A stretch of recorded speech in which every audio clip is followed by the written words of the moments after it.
Newsfirst Newsline with Faraz Shaukutali. Hello, very good morning to you. This is Newsline. Usually we're live from the Dawson Street studios of Newsfirst, but today it's a recording and being done at the flagship Maharaja asset at Stein Studios in Ratmalana. Thank you to everyone there. And so this is Newsline, a very special edition of Newsline, where today we are talking to a politician. Nothing new about that, but there is when that politician is not from here, but from a different continent. From the African continent, all the way from Kenya, we have with us the Honourable Peter Munya, who is the Cabinet Secretary, the Minister of Industries, Trade and Cooperatives. Very good morning to you, Minister, and thank you very much for being on our program. And thank you and very warm welcome to Sri Lanka. Minister, Kenya is several hours travelling away from us. What brings you to Sri Lanka? Yes, Kenya is the other side of the Indian Ocean. That's right. And we traveled here because we are looking for investments. Okay. I am in charge of promoting Kenya as an investment destination, part of my portfolio. And I do travel once in a while to talk to investors, potential investors, to explain to them the opportunities that are available in Kenya for investments. And this is what brought me to Sri Lanka. And Minister, what do you offer a potential investor? What does Kenya offer you, offer the investor? Well, Kenya has a very diverse opportunities depending on what you want to invest in. But we have very progressive investment policy that gives tax incentives to those who want to invest. For instance, if you want to invest in one of our zones, we have special economic zones, we have export processing zones. If you want to invest in an export processing zone, you have 10-year tax holiday, you are zero rated, for raw materials. We give you access to land and even access to built-up area where you can set up your shop for export.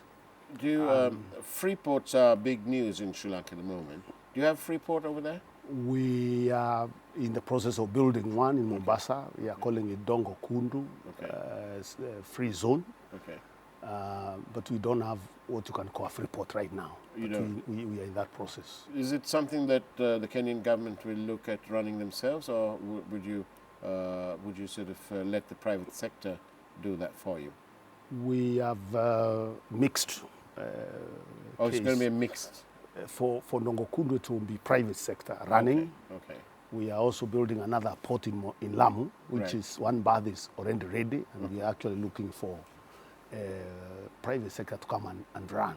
Okay. We are building also an industrial zone around it, so that can use the port to export products that are produced in the manufacturing sector around the port.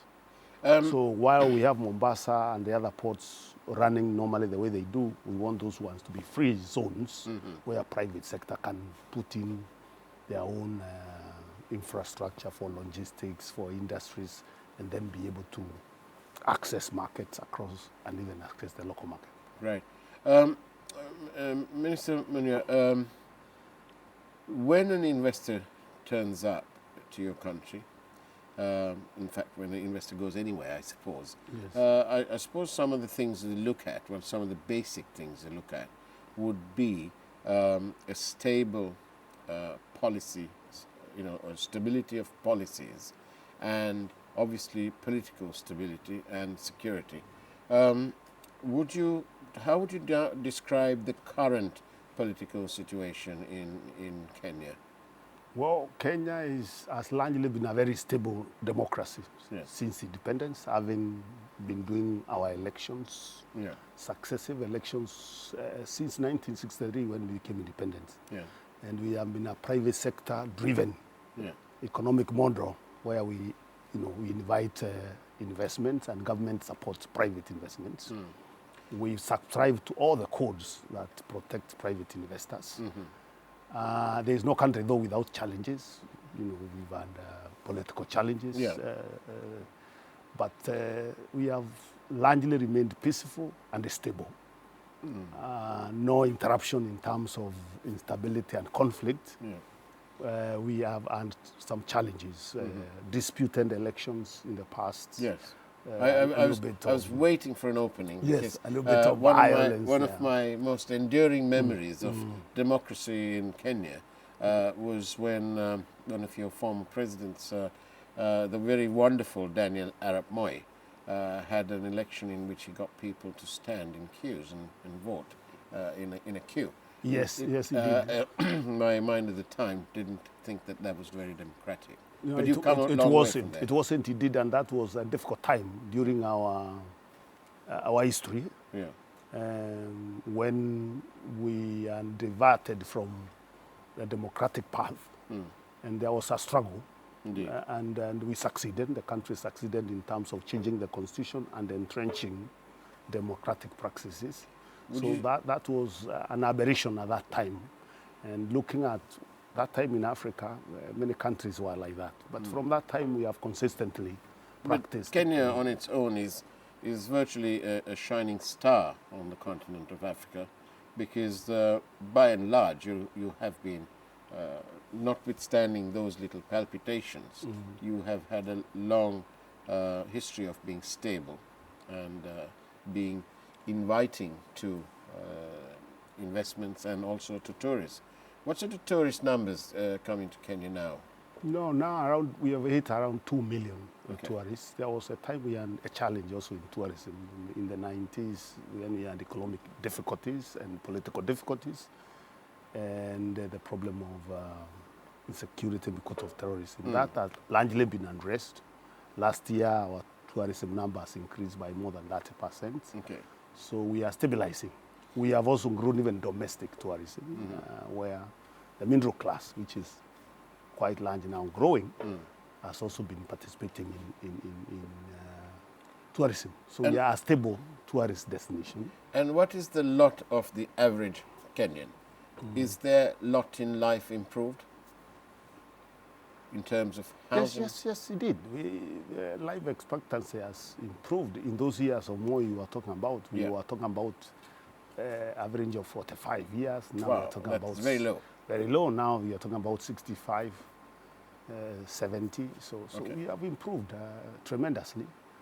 And we believe we are continuing to improve as we continue expanding, growing our GDP by improving investments, providing infrastructure that is required, managing the economy in a good way to make sure that our country continues to transform. And in Kenya, what is the government's outlook? How are you coping with this menace, also known as global terrorism and extremism?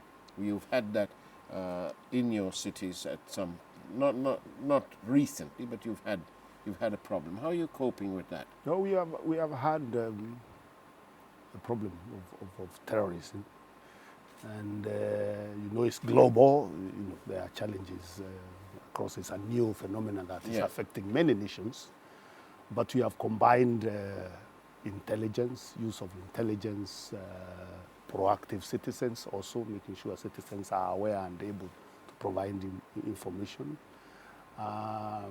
Largely, we have a neighboring country where there is that problem of Al-Shabaab, religious extremism. Sometimes they infiltrate into our country, but our security forces have been able to come up with a robust, proactive way of dealing with it. And we've kind of succeeded because the economic disruptions that it was bringing is no longer there, given if you look at our tourism, because the first attacks, tourism went down in a big way. And we managed now to learn on how to deal with it. It even involved intervening in that neighboring country, or our army going in to stabilize the area and create a buffer zone that has erupted in terms of making sure that those tourists don't cross over into the country. Good. And so it be fair to say that you've got terrorism under control? Largely, looking at what is usually foiled, you may not know, but Yes. looking at the government statistics on incidences that could have happened, that never happened, Right.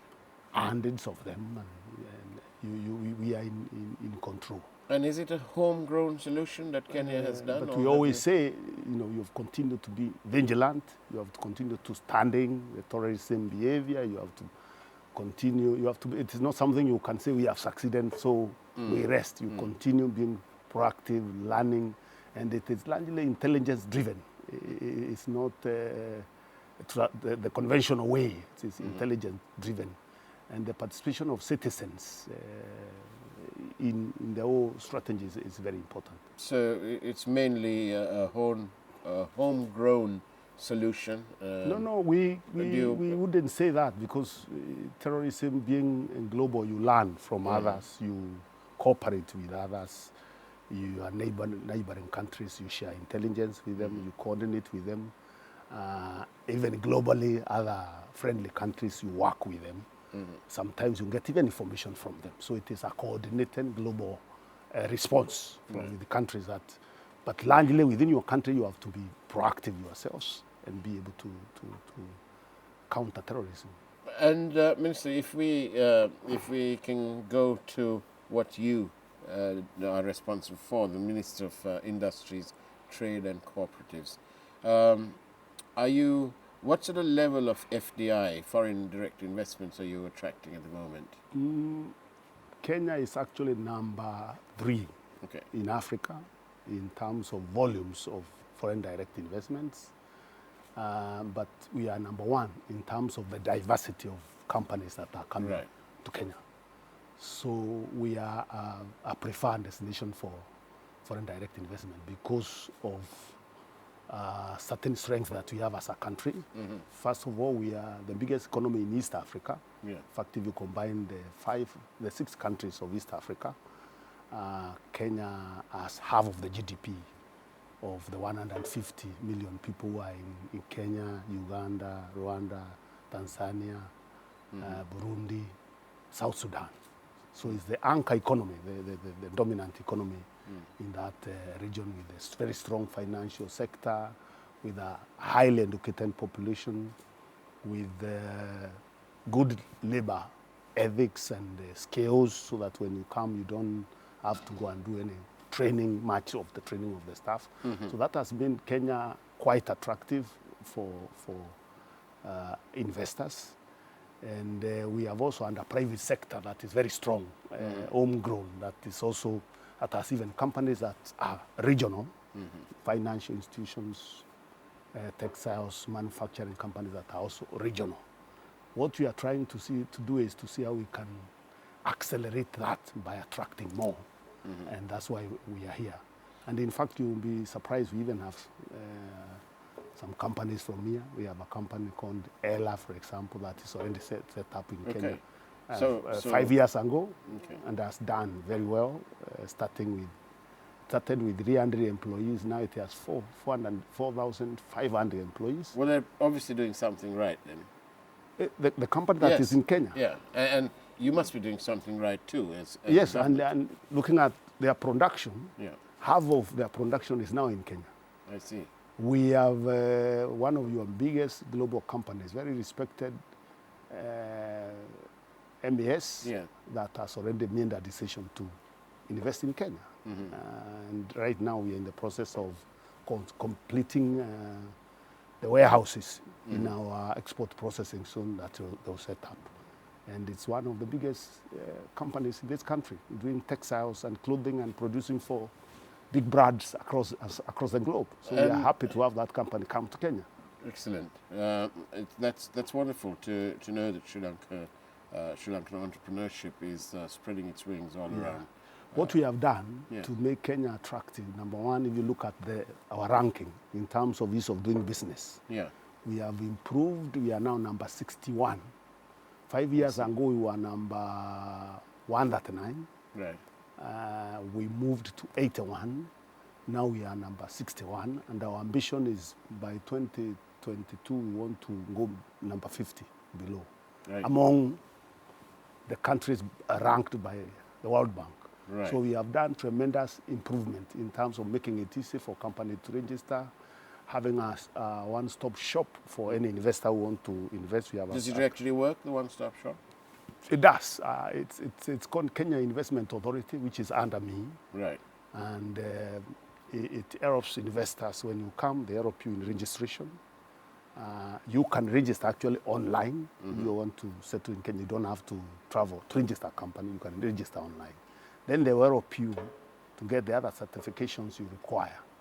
They can even give you a desk to start. Oh, I see. To start, you can, if you are not starting big premises when you are starting they can give you a desk where you work from as you prepare yourself and as they assist you to get the other certifications, to find the appropriate premises and all that. They hold you through the investment process, and then they support you even after you invested to make sure that you have taken off.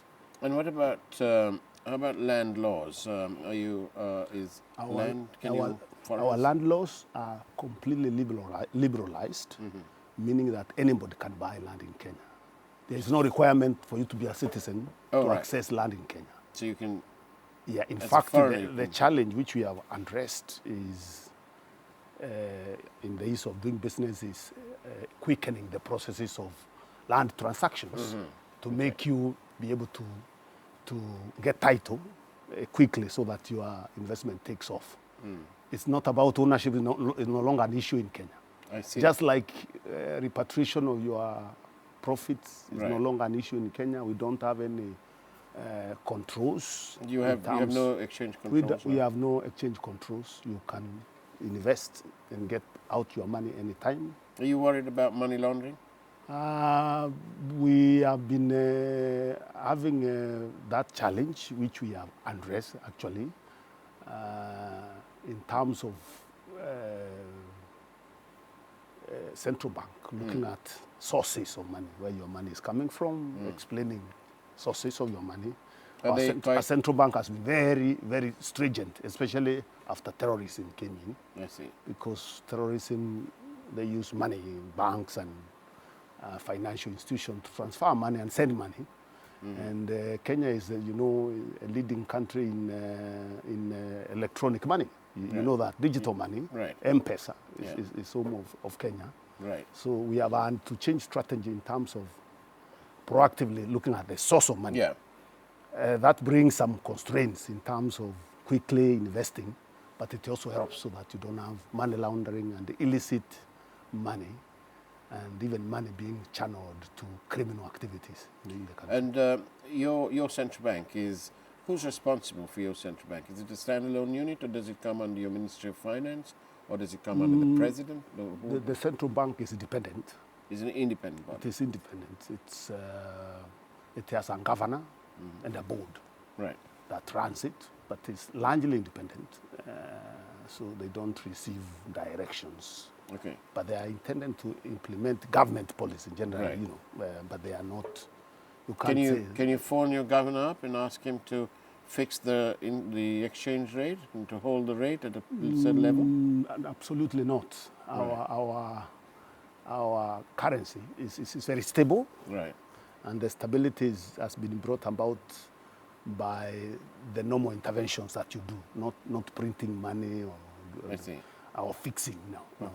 We would be in a lot of problems with our financial system. We have a very strong banking sector that has done extremely well, that has linkages across the world, even international banks operating in Kenya, global banks.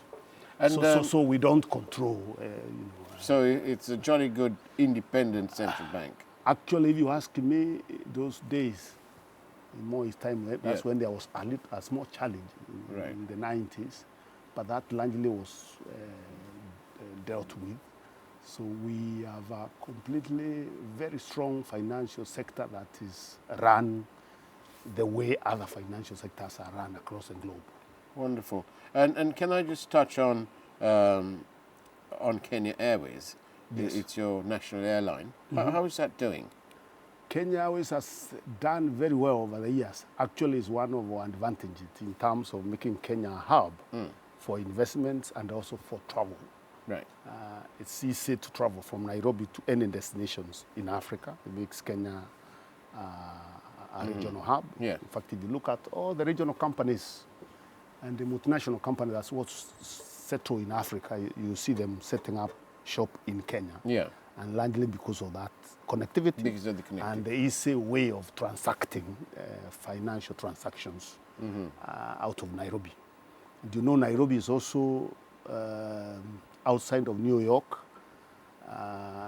Nairobi is the largest UN headquarters. Yes, I was coming to that.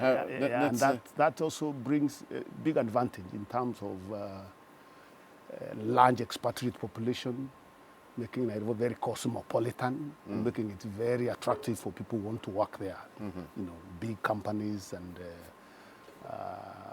you know, that want to work, choose Nairobi because of that advantage. And So Kenya Airways and challenges because, of course, we have other airlines that are subsidized by states. Kenya Airways is not subsidized. That has brought a lot of competition. But it's still one of the respected airlines, and we're continuing to look at how to make it even better. And as a government minister, you feel that Kenya Airways is doing its part in the development of your country's economy? It could do better, but it is still doing. I'm saying the environment within the global environment within which it operates presents certain challenges, especially where you have some countries that have resources subsidizing theirs, and therefore competition becomes a big issue for Kenya Airways. We are, as a government, looking at on what way we can restructure Kenya Airways to make it also better and more competitive. But we believe Kenya Airways is a very important infrastructure for the growth of Africa and also for growth of Kenya as an economy. I asked you, Minister, why Kenya, but now that you're here and you've probably seen for yourself, what are the differences you detect in Sri Lanka when you're here? You've been to some businesses here, perhaps. What do you see? What are the differences you see? Well, what I would say, for example, is I've visited quite a number of companies, and Sri Lanka should be proud to have very strong multinational companies that are rich across the globe, like MES, that is in 16 countries, even in the US. Whereas Kenya has done well, I don't think we've invested beyond in terms of manufacturing and beyond Africa. So I think you have a very strong private sector and strong companies that can help this country do very well in terms of when your private sector invests outside, you are able to grow your local economy by the repatriation of profits that come from companies that are investing outside. And also, of course, a very strong export sector that you have, a manufacturing sector that helps you earn a lot of money in foreign exchange.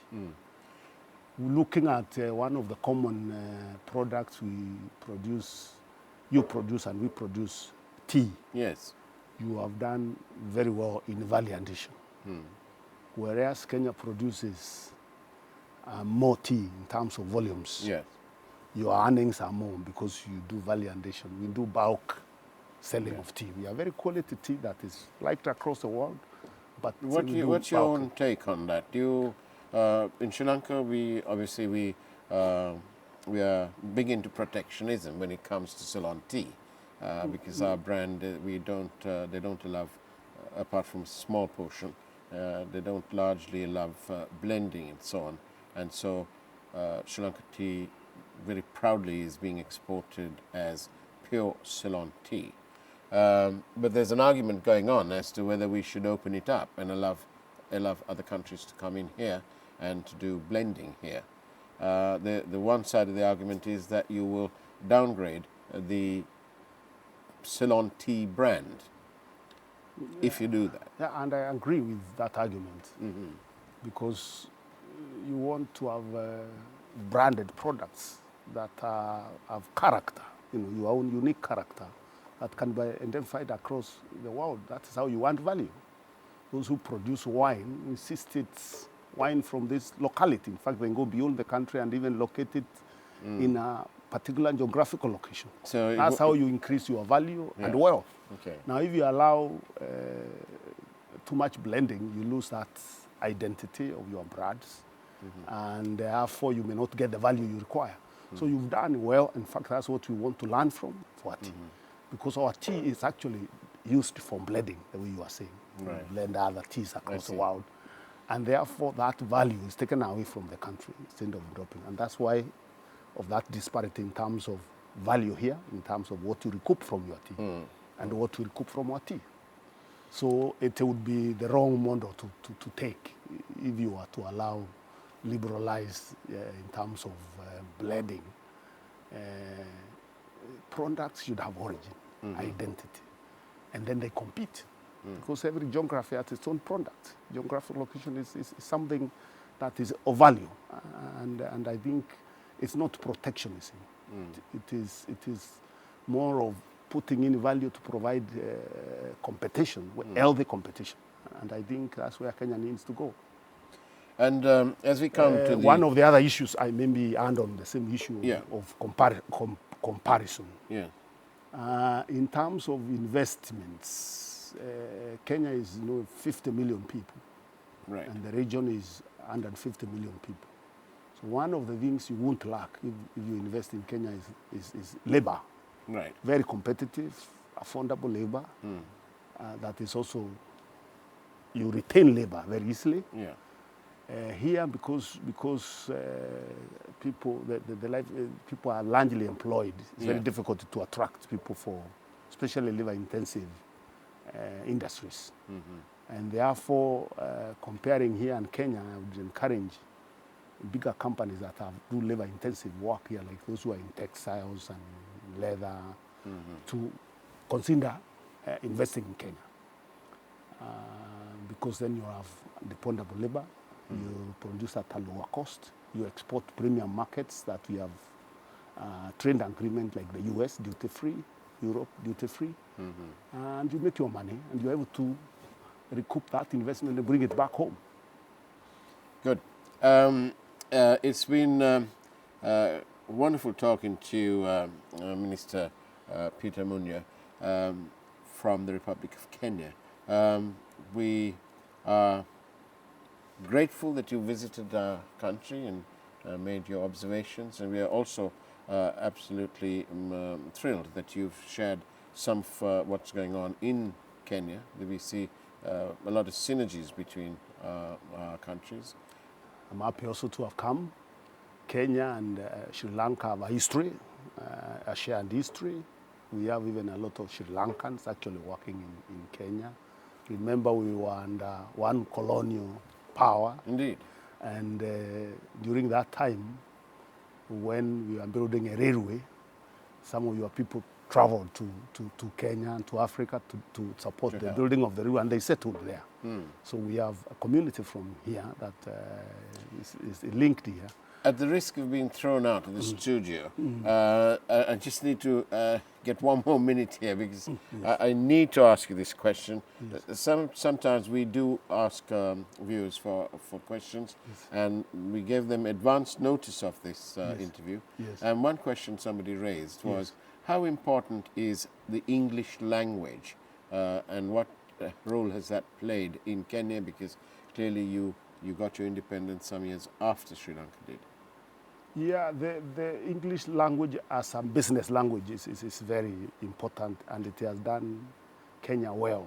Comparing Kenya with countries that have language problems, investors have been saying they get an advantage when they come to Kenya. So you'd say that it's a pretty important requirement to have a knowledge of business English? I believe it is, and practically, those who are in business say you require that. It's part of the skills you require. I mean, apart from the other skills required, language is a critical medium of business, and Kenya, it has done Kenya well. I would give an example. I've traveled in some airport recently, and communicating with people who are serving there becomes difficult. Indeed. And I thought it was obvious for Kenya, everybody working there is able to communicate with them. Look at tourism. If your tourist is coming, how do you communicate with them if you are serving them in the hotel and That's right. you don't understand the language? So it's a very important tool for communication. It's essential. Given that we can't learn all the languages, I mean, of course, learning an extra language is essential. It's useful, but you have to learn those languages that can make you be able to communicate globally, because we are now global citizens. Commerce is global, trade is global. Therefore, a language that is accepted and understood across the board is a very useful tool. On behalf of the Capital Maharaj Group, thank you very much for coming into our studios and sharing your time. Most appreciated. I was also able to meet the leader of the opposition in Parliament and some MPs when I visited. When he was president, he came to Kenya, so he's one of the president of Kenya. Okay. So we want to continue strengthening this bond between Sri Lanka and Kenya, so that we can grow mutually in terms of strengthening trade, in terms of strengthening solidarity and support across the Indian Ocean, because we are just across. We are only across the ocean. Yes, indeed. Indeed. Thank you, the Honourable Peter Munya. Thank you very much. Thank you, Faraj. And that's the way it was on Newsline this morning. Do take care. Have a wonderful day ahead of you. And, of course, God bless.